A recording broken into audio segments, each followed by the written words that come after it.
Bismillahirrahmanirrahim. Assalamualaikum warahmatullahi wabarakatuh. Alhamdulillah. Alhamdulillahi rabbil alamin. Wassalatu wassalamu ala ashrafil mursalin wa ala alihi tayyibin wa man sara ala nahjihim ila yaumiddin. Ashhadu an la ilaha illallah wahdahu la syarika lah waliyus salihin wa ashhadu anna Muhammadan abduhu wa rasuluh as-sadiqul amin.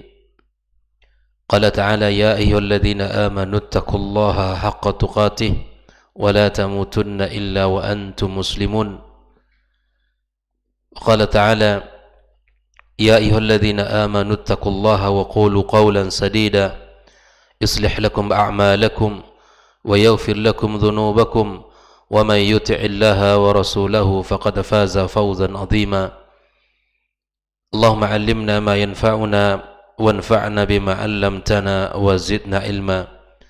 أما بعد، معاشر الحاضرين والحاضرات من المسلمين والمسلمات جماعة صلاة الصبح Masjid At-Taqwa Induk As-Sakinah Pekanbaru rahimakumullah. Alhamdulillah, kita bersyukur pada Allah Subhanahu wa taala, pagi ini kita masih diberikan kesehatan, kesempatan serta kemudahan bagi kita untuk bisa bangun pagi, melangkahkan kaki kita menuju rumahnya untuk melaksanakan salah satu perintahnya.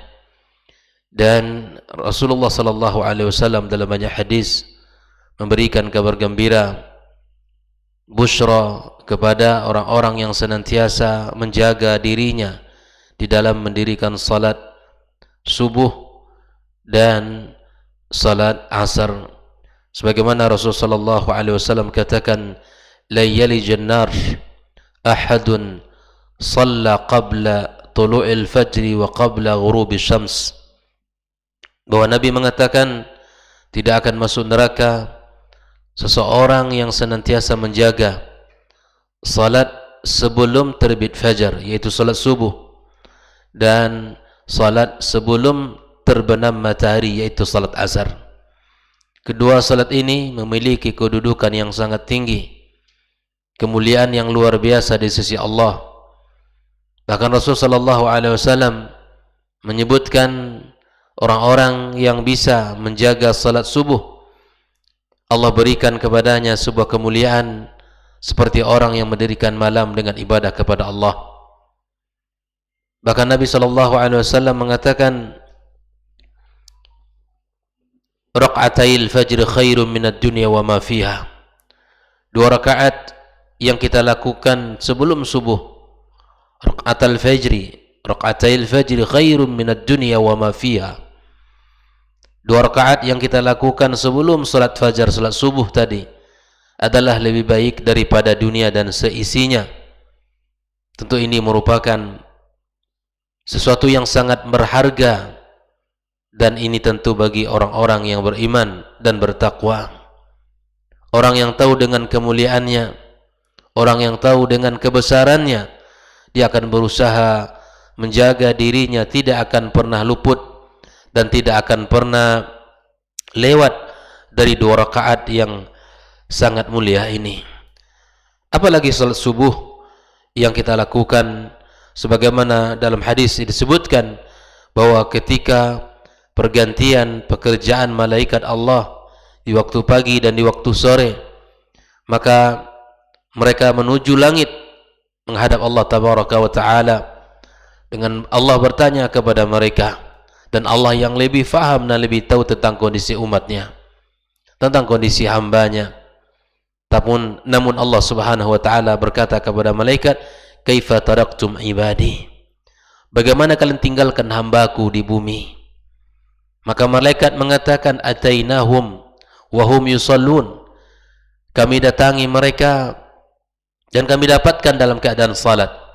Di waktu subuh, malaikat yang bertugas di siang hari mereka datang, dan di waktu asar mereka akan menuju langit menghadap Allah tabaraka wa taala. Atainahum wa hum yusallun wa taraknahum wa hum yusallun. Kami datangi mereka dalam keadaan salat, dan kami datangi mereka dan kami tinggalkan mereka dalam keadaan salat. Mudah-mudahan nama-nama kita senantiasa Allah catat di dalam barisan kaum muslimin yang senantiasa menjaga ibadah salatnya. Kemudian pagi ini kita kembali melanjutkan pembahasan tentang 200 tanya jawab seputar keyakinan dan akidah kita. Dan ini merupakan pertemuan yang terakhir menyelesaikan kitab yang mulia ini, yang berisi dengan banyak ilmu, banyak bekal, ia berisikan dari pemahaman-pemahaman yang benar yang bersumberkan kepada Al-Quran dan hadis-hadis Rasulullah sallallahu alaihi wasallam. Dan mudah-mudahan ini merupakan husnul khatimah, ya, di dalam menyelesaikan kitab ini, di mana kita mengakhiri dengan buah amal, dengan pemahaman yang benar, semangat untuk istiqamah di atas ajaran yang benar ini. Muallif kitab di dalam pertanyaan yang ke-222 ini membahas tentang hadis Rasulullah sallallahu alaihi wasallam yang berbunyi, la tazalu ta'ifatun min ummati 'ala al-haqqi zahirin la yadurruhum man khalafahum hatta ya'tiya amrullah tabaraka wa ta'ala. Hadis ini di mana Rasulullah sallallahu alaihi wasallam mengatakan bahwa akan senantiasa ada dari kelompok umat ini yang betul-betul berada di atas hak, zahirin, la yadurruhum man khalafahum. Mereka tidak akan mendapatkan sesuatu yang menghinakan mereka, sesuatu yang membuat mereka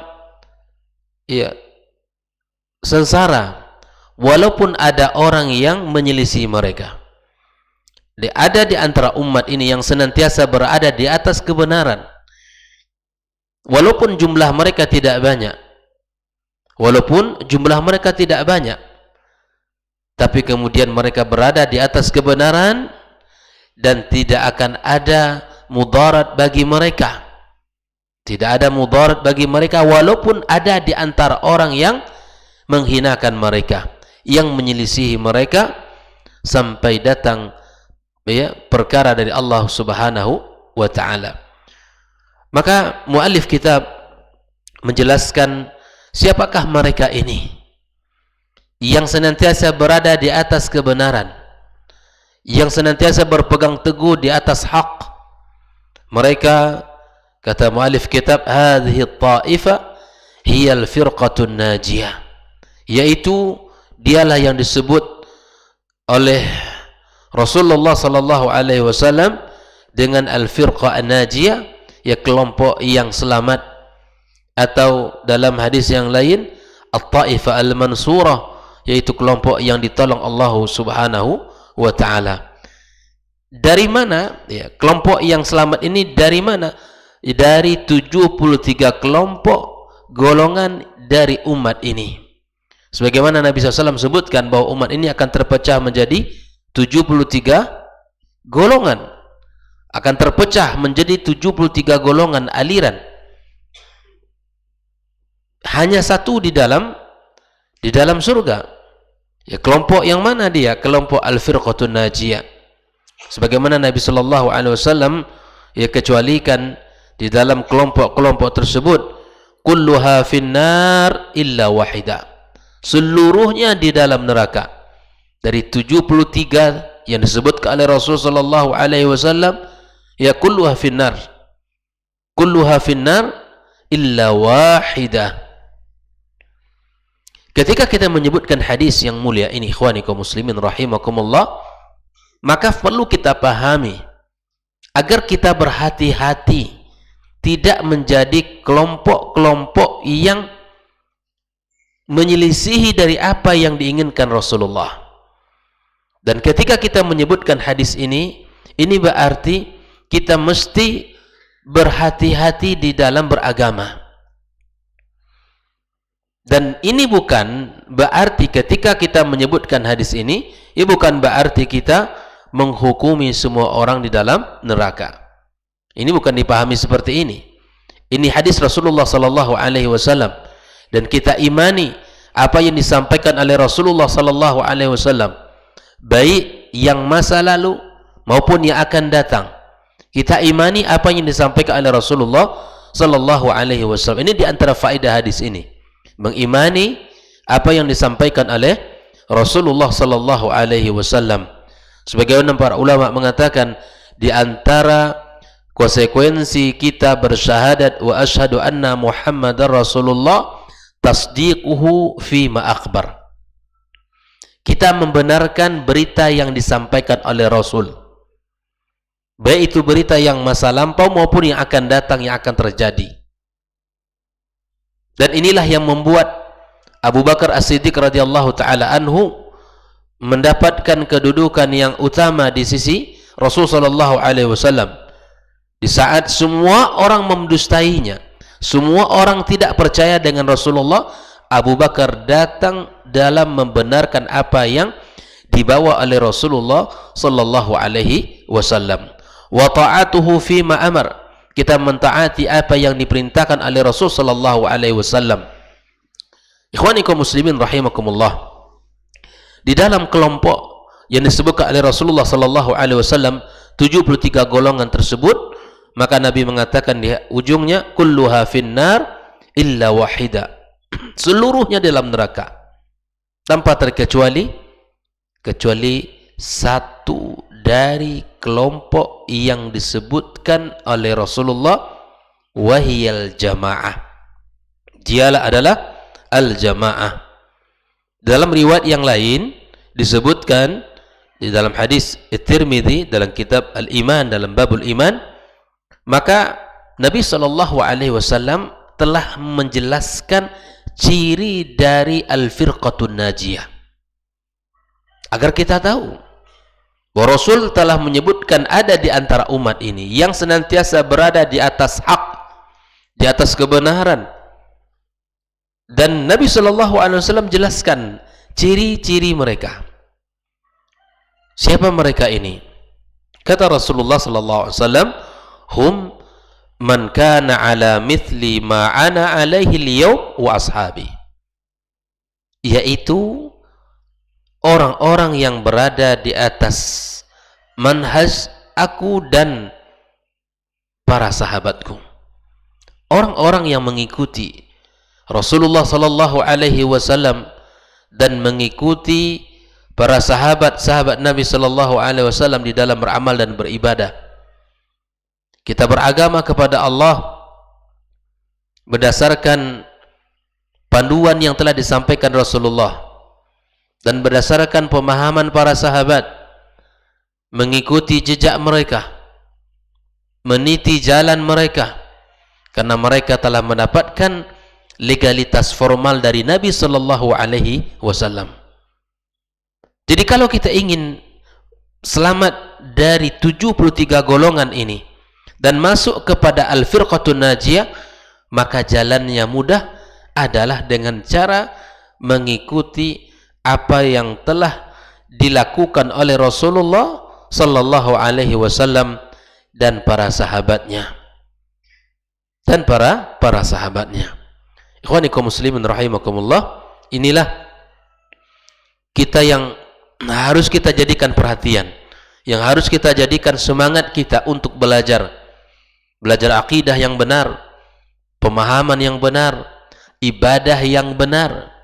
Dan hadis ini juga membantah pemahaman yang mengatakan bahwa seluruh kebenaran itu sama, seperti pemahaman orang-orang liberal ataupun orang-orang yang memiliki pemahaman yang menyimpang bahwa kebenaran itu relatif, kebenaran itu bisa saja berada pada setiap agama.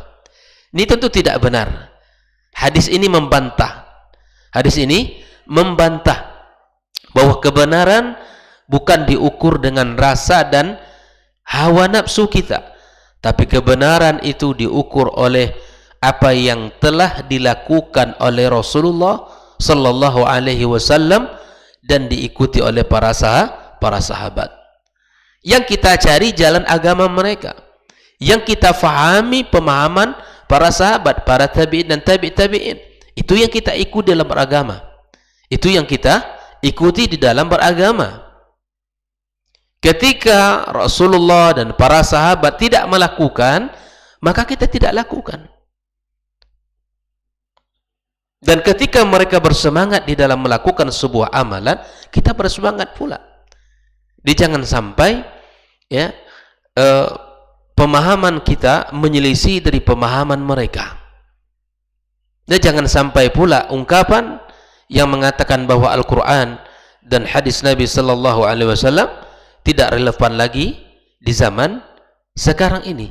Tentu ini perkataan tidak benar. Perkataan tidak benar bahwa Al-Quran dan hadis Rasulullah salih likulli zamanin wa makan, ya, dia akan selalu sesuai dan cocok berlaku untuk setiap zaman, sepanjang masa, dan bagi setiap sepanjang generasi siapapun, karena Islam adalah agama rahmatan lil alamin, agama yang sesuai dengan fitrah, agama yang sesuai dengan kehidupan kita, sangat sesuai dengan jiwa kita. Maka kalau ada orang yang mengatakan bahwa Al-Quran dan Sunnah Rasulullah tidak lagi relevan di zaman ini, maka kita takut kepada Allah dan kita khawatir perkataan ini yang akan menyebabkan murka Allah tabaraka wa ta'ala. Inilah bedanya antara jalan ahlus sunnah dengan bukan ahlus sunnah, di mana kalau ahlus sunnah senantiasa mentakzimkan Al-Quran dan sunnah. Mereka tidak berani mengatakan sesuatu tentang Al-Quran dan sunnah kecuali mentakzim apa yang disebutkan Allah, mengagungkan Al-Quran itu dan mengagungkan As-Sunnah itu. Mungkinkah ahlus sunnah ya, mengatakan bahwa Al-Quran dan As-Sunnah itu tidak sesuai dengan zamannya? Tidak mungkin. Kalau ahlus sunnah wal jamaah itu mentakzimkan nas-nas Al-Quran dan nas-nas hadis Nabi kita sallallahu alaihi wasallam, tidak membelakangi dan tidak mengatakan perkataan yang tidak menunjukkan akhlak seorang muslim yang beraqidah ahlus sunnati wal jamaah. Namun ketika mulai mengagungkan akalnya daripada Al-Quran dan Sunnah, disitulah mulai terjadi penyimpangan-penyimpangan. Bahkan nas-nas itu tidak lagi menjadi nas yang diagungkan. Bagaimana mungkin seorang muslim yang baik akan mengatakan seperti itu? Oleh ikhwanikum muslimin rahimakumullah, kita memohon kepada Allah subhanahu wa ta'ala agar kita diberikan pemahaman yang benar dalam agama ini, serta diberikan istiqamah di jalan Allah subhanahu wa ta'ala. Di antara faedah hadis yang mulia ini, yang pertama adalah seperti yang kita sampaikan, bahwa kita mengimani hadis Rasulullah sallallahu alaihi wasallam, ya, walaupun ya beritanya telah lewat dan yang akan datang. Kita imani hadis-hadis Rasulullah sallallahu alaihi wasallam sebagaimana yang diajarkan oleh para ulama kita. Yang kedua, akan ada di antara umat ini orang-orang yang berada di atas kebenaran, walaupun ada orang-orang yang membencinya dan menghinanya, ya, itu pun tidak akan membuat mereka ya mendapatkan sesuatu yang mudarat dan hina di dunia ini. Walaupun orang-orang sangat banyak memusuhinya, dia akan tetap teguh di atas kebenaran tersebut. Yang ketiga adalah Allah subhanahu wa ta'ala senantiasa menjaga orang-orang yang menegakkan agama ini. Allah senantiasa menjaga orang-orang yang akan menegakkan agama ini, yang senantiasa memberikan umur yang panjang, ya, walaupun ada orang-orang yang senantiasa membencinya. Kemudian hadis yang mulia ini juga memberikan isyarat kepada kita agar senantiasa belajar ilmu agama yang benar, agar kita termasuk daripada taifah al-mansur atau al-firqatun najiyah yang disebutkan oleh para ulama kita. Kemudian di antara faedah hadis ini, di mana kita harus senantiasa mentakzimkan agama Allah Subhanahu wa taala dengan mentakzimkan nas-nas Al-Qur'an dan hadis-hadis Rasulullah sallallahu alaihi wasallam, agar kita termasuk orang-orang yang dipilih Allah Subhanahu wa taala zahirina 'alal haqq. Kemudian di antara faedah hadis ini, di mana Islam itu sudah jelas kebenarannya, dan kebenaran tidak diukur dengan relativitas sesuai dengan keinginan dan hawa nafsu, tetapi marji'nya jelas bahwa kebenaran itu adalah diambil dari Al-Quran dan hadis-hadis Rasulullah sallallahu alaihi wasallam serta ijma'nya para ulama di dalam pembahasan agama kita. Semoga Allah Subhanahu wa taala memberikan kepada kita taufik di dalam mengikuti kebenaran dan mengamalkan kebenaran tersebut serta mendakwahkan kebenaran tersebut dan mengangkat bendera Ahlus Sunnah wal Jamaah di tengah-tengah kaum muslimin. Senantiasa kita menyuarakan kembali kepada Al-Quran, kembali kepada hadis-hadis Rasulullah sallallahu alaihi wasallam, dan kembali kepada ajaran Islam yang murni. Ikhwani kaum muslimin rahimakumullah, wa akhiru da'wana alhamdulillahi rabbil alamin. Mudah-mudahan ilmu yang kita pelajari dari kitab 200 jawab ini yang dikarang oleh Syekh Al-Allamah Hafidh Ibn Ahmad Al-Hakami rahimallahu ta'ala rahmatan wasi'ah, dan semoga ini menjadi ilmu yang bermanfaat bagi kita dan pahala yang tak pernah terputus bagi muallif kitab ini. InsyaAllah akan kita lanjutkan pada pembahasan berikutnya dengan kitab-kitab para ulama yang lain. Akan kita bahas seperti yang sudah kita bahas, akan kita ambil setiap hari beberapa poin dari pelajaran-pelajaran dari kitab-kitab para ulama kita, insyaallah taala. Dan semoga Allah Subhanahu wa taala mudahkan kita untuk belajar dan mudahkan kita untuk senantiasa menuntut ilmu dan berbekal ilmu dalam agama yang mulia ini. Dan semoga Allah Subhanahu wa taala kumpulkan kita di dalam surganya sebagaimana Allah kumpulkan kita di dalam rumahnya yang mulia ini. Wallahu taala alam bissawab. Subhanakallahumma wa bihamdik, asyhadu an la ilaha illa anta, astaghfiruka wa natubu ilaih. Wassalamu alaikum warahmatullahi wabarakatuh.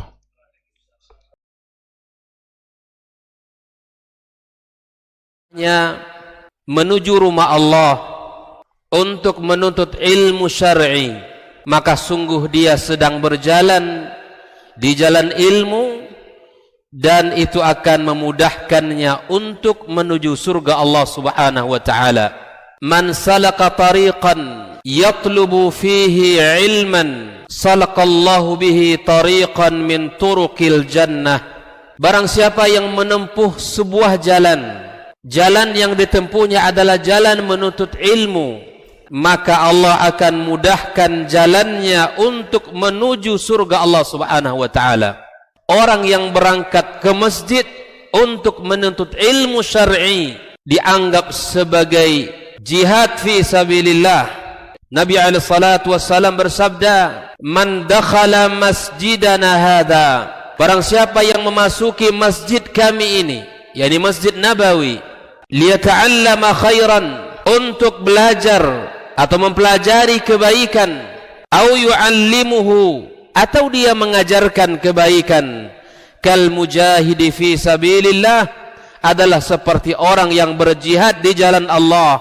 Mudah-mudahan kehadiran kita di rumah Allah yang mulia ini, tujuan kita hanya satu, untuk mencari ridha Allah tabaraka wa taala. Mudah-mudahan ilmu yang kita pelajari, ilmu yang memberikan keberkahan, yang menerangkan jalan kita dan senantiasa menjaga kita di jalan Allah Subhanahu wa taala.